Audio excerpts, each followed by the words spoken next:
Kimberly Young here, helping you figure out ways to stop spending so much money on things that you really don't need. So, I'm going to share with you 3 different things that you should ask yourself or talks that you should have with yourself as you are trying to determine whether or not you should actually purchase an item.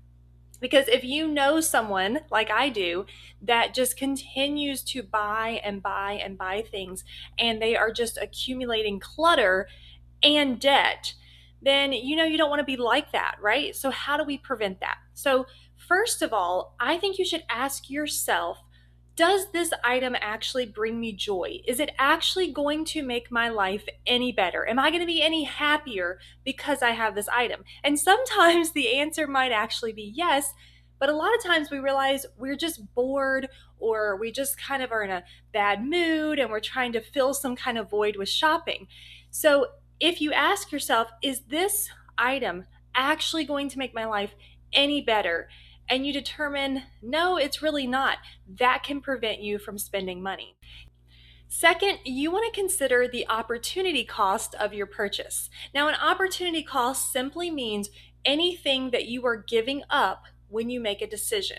So, every time you make a decision, whether it's financial related or if it has to do with time, you are giving something else up, right? So if you were to buy a new t-shirt, you're giving up the opportunity to save that 20 bucks, invest that $20, having the opportunity for that $20 to compound and to grow into way more money. In fact, I'll put a link to one of my videos about compound interest below because you're not going to want to miss the magic of what your money could do if you were to invest it instead of buying yet another t-shirt.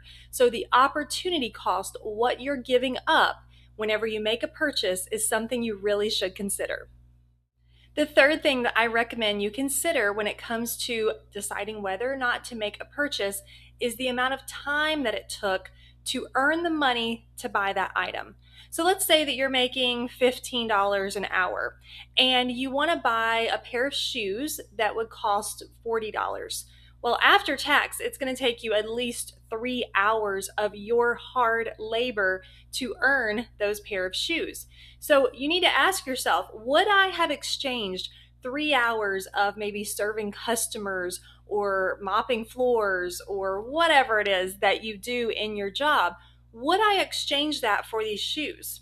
If so, then great. Maybe that's something you would consider after you've also considered whether it's going to bring you more joy and whether or not it is worth the opportunity cost. But if you look at that and you say, wait, that was not worth 3 hours of me slaving away at work, then this will be a good time to put those shoes back on the shelves.